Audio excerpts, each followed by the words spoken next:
Okay, Telugu view పాయింట్కి తిరిగి స్వాగతం. బెంగాల్ భగ్గుమంటుంది. అసలు పాలన అనేది అక్కడ ఉందా అనేది సందేహం వస్తోంది. ఇవాళేం కొత్త కాదు ఇది. మమతా బెనర్జీ పాలనంత దరిద్రపు పాలన ఇంతవరకు నేనైతే చూడలేదు.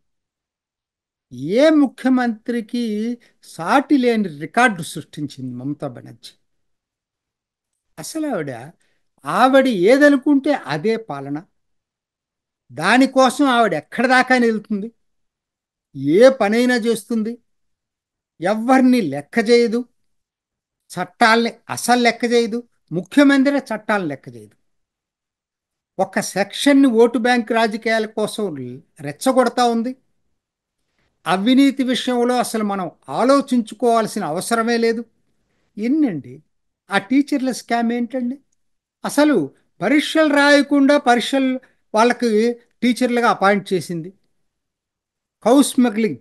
ఆయన ఎవరు, అనుబ్రత, ఒక ఆయన ఉన్నాడు. ఆ బంకురా అనుకుంటా, బంకురా జిల్లా. ఆయన ఇప్పుడు జైల్లోనే ఉన్నాడు. ఇంకా వేల కోట్లు తిన్నాడు. ఒక్కటి కాదండి, ఎన్ని కుంభకోణాల చెప్పలేం. ఈయన మహిళలకైతే దారుణం. సందేశ్ ఖళీ ఒక్కసారి తలుచుకుంటే ఒళ్ళు గగురుపాటు కలిగిస్తుంది.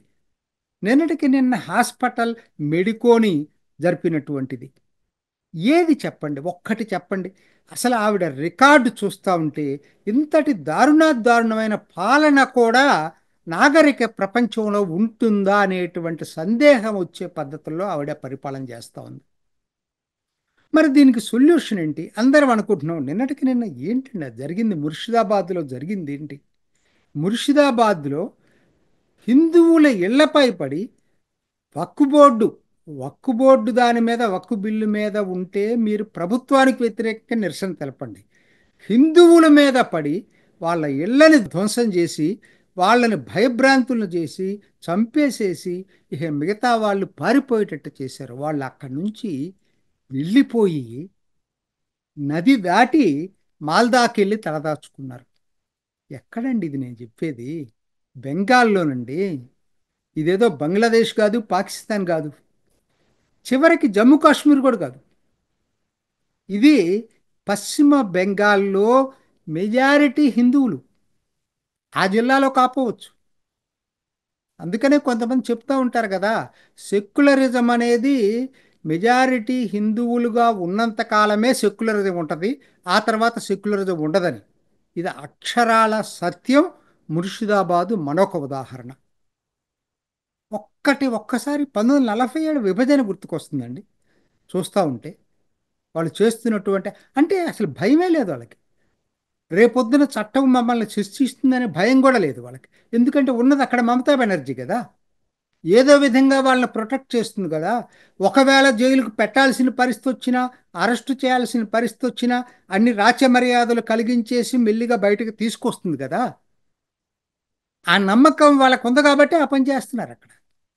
దీనికి తోడేంటి వాళ్ళ ఒక ప్రమాదకర పరిస్థితి ఏంటంటే, నేను ఇంతకుముందే వీడియోలో చెప్పాను, ఇది ఎంతమంది గమనించారో లేదో కానీ, బంగ్లాదేశ్ నుంచి వచ్చినటువంటి తీవ్రవాద సంఘాలు ఆ సరిహద్దు ప్రాంతాల్లో విపరీతంగా మోహరించినాయి.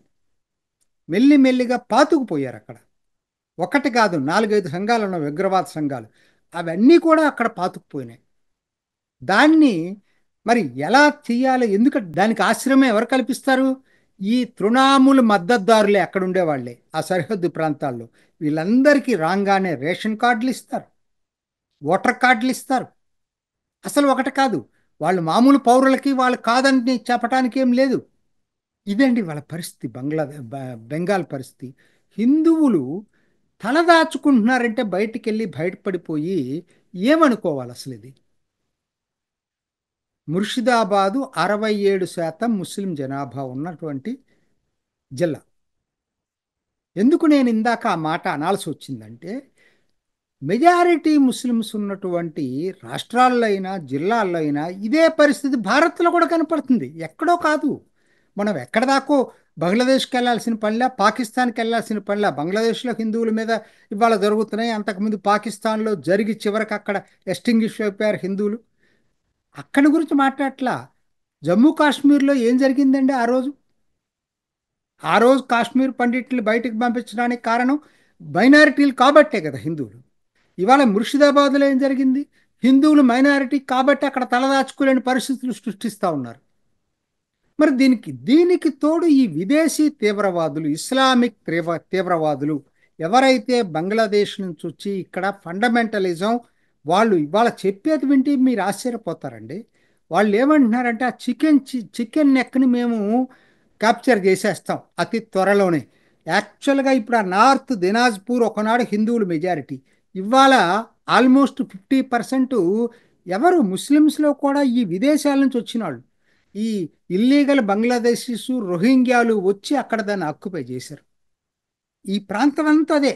నాడియా దగ్గర నుంచి ముర్షిదాబాదు కింద దాకా కూడా, నా south 24 Parganas, north 24 Parganas, Nadia, Murshidabad, Malda, south Dinajpur, north Dinajpur, ఇవి అన్నీ కూడా ఇవాళ ఇవాళ సెక్యూరిటీ యాంగిల్లో చాలా థ్రెట్ ఉన్నటువంటి జిల్లాలుగా వచ్చేసినాయి ఇవాళ. మరి దీన్ని ప్రభుత్వం ఎట్లా ట్యాకిల్ చేస్తుందో, మనకన్నా ఇన్పుట్స్ వాళ్ళకి ఎక్కువ ఉన్నాయి, అయినా కూడా మరి ఎందుకు మిన్నకుంటుందో నాకైతే అర్థం కావట్లేదు.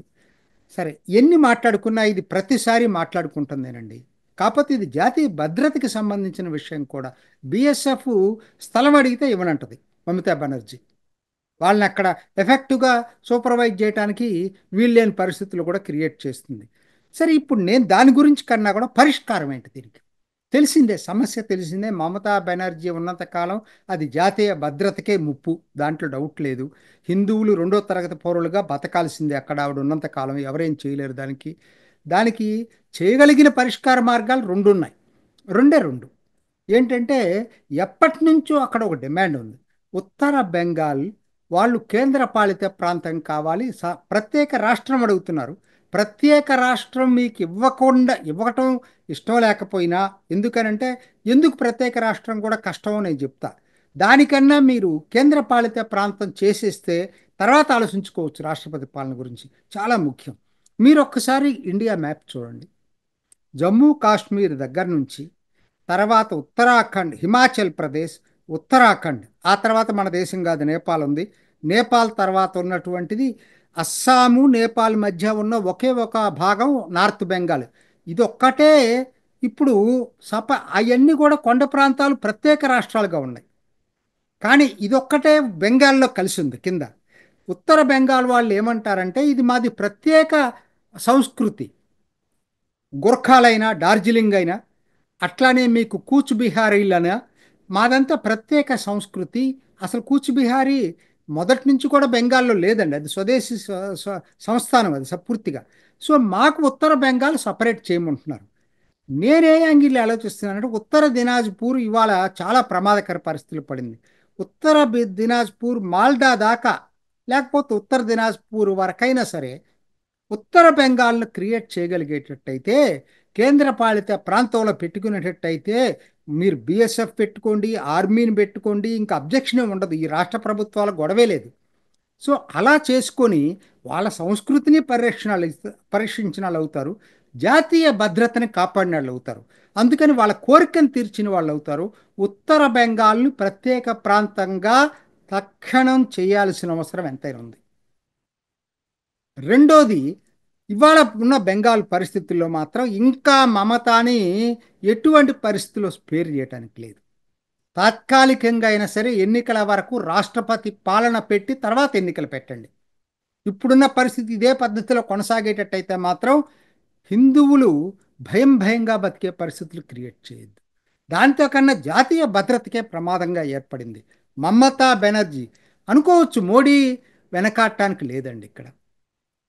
మళ్ళా ఇప్పటికే వక్ఫ్ బిల్లు మీద గొడవలు జరుగుతున్నాయి. ఇది ఎట్లా మమతా బెనర్జీకి అడ్వాంటేజ్ అవుతుందేమో రేపొద్దున.